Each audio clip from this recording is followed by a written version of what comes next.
Hey y'all, I'm Christina. I'm a travel lifestyle blogger, and in this video, I'll be talking about Detty December in Ghana and some of the problematic realities that I personally found come with this season.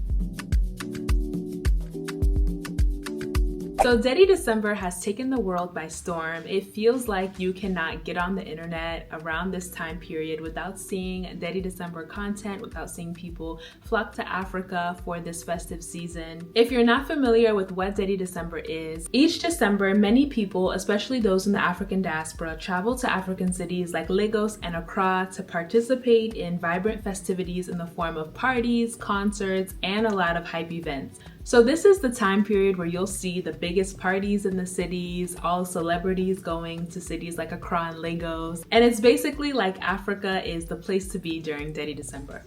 And as I say, while Detty December is a beautiful sight to see, I love to see so many people going to different African cities and just traveling to Africa, period, especially those within the diaspora. I think it's time for more honest conversations about the reality that this time period has, especially as far as how it impacts locals. Because there are definitely some problematic aspects and realities that I feel like deserve attention just as much as the hype of the period. For those of you that don't know, I lived in Accra for 2 years. I actually just moved last year back to the States, and then now I'm back abroad again.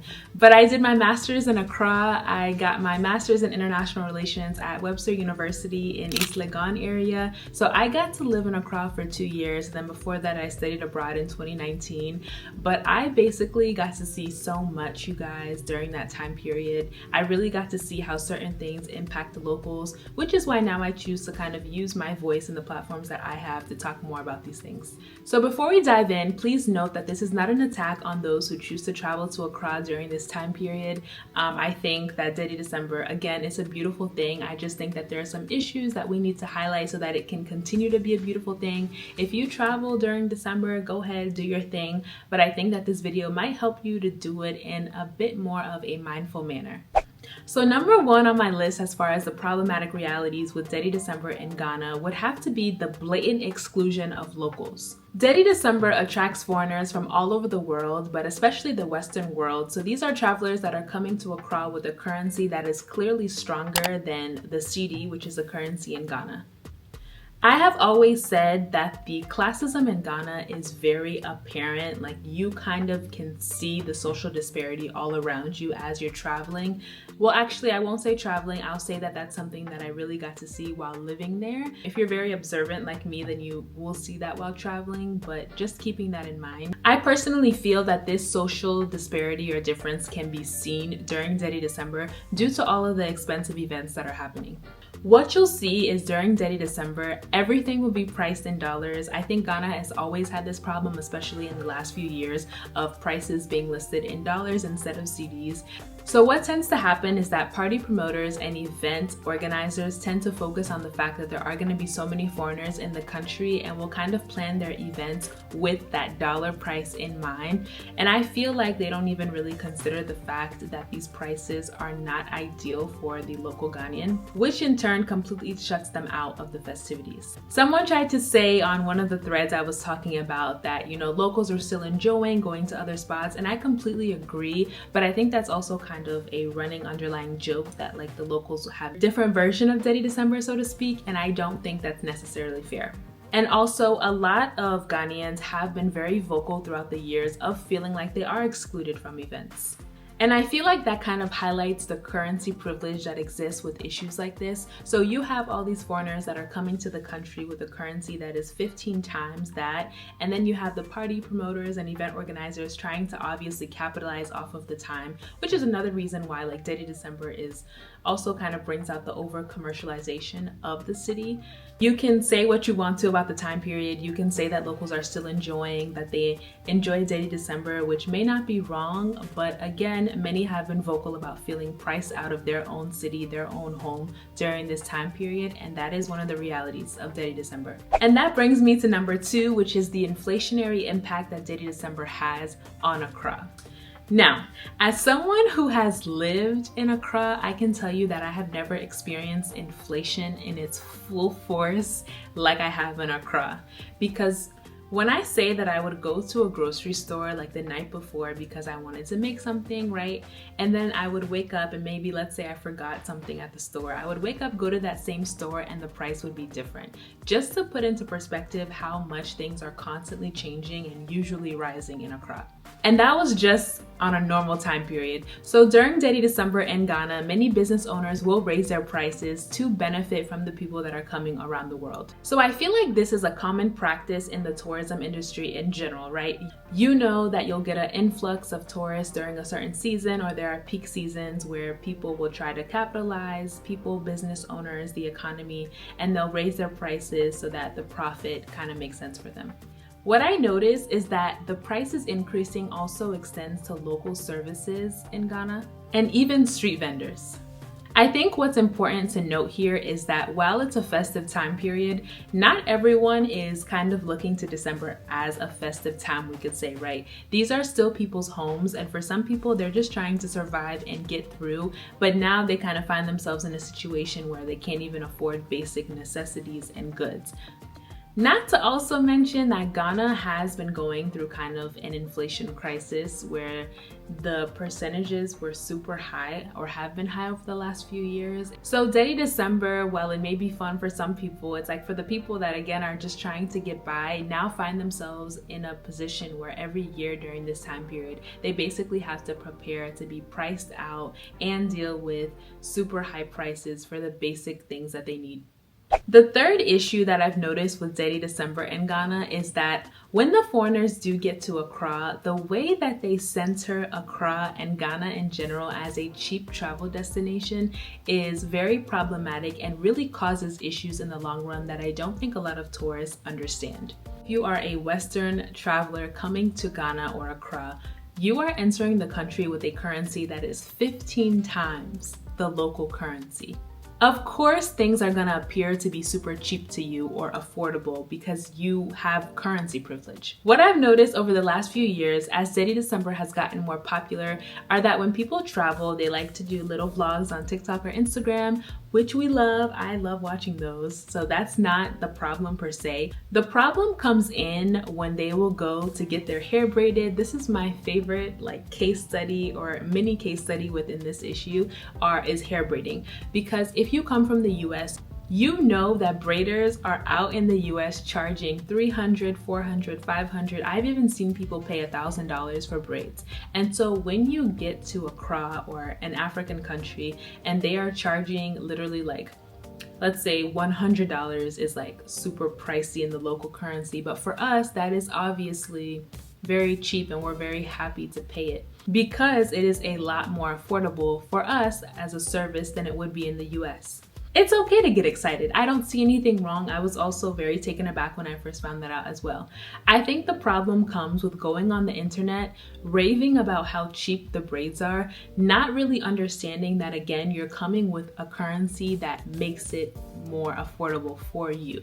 What people don't really understand is that although that may appear to be super cheap to you, that's not the reality for the local everyday people that are not earning in your currency. They're not earning in dollars, let's say. So that price is already kind of it can be normal or it can be oh, okay, this is just the price that you have to pay for it. But who says that that's affordable for them? It's probably not. So when people go online and they start to rave about the prices, everyone gets super excited. And then now we have 1,000 videos about how cheap braids are in Accra. And what I've seen is that now braiders have of course raised their prices for braids year round, but also of course in December when I know the foreigners are coming. The prices are of course not high enough to where for us as Western travelers it kind of prices us out, but the people that are being directly affected are the locals, because when you get to go home from your trip after getting your cheap hairstyle done, the people that are left to deal with the prices once they increase are not earning in US dollars, and it's going to be very expensive for them.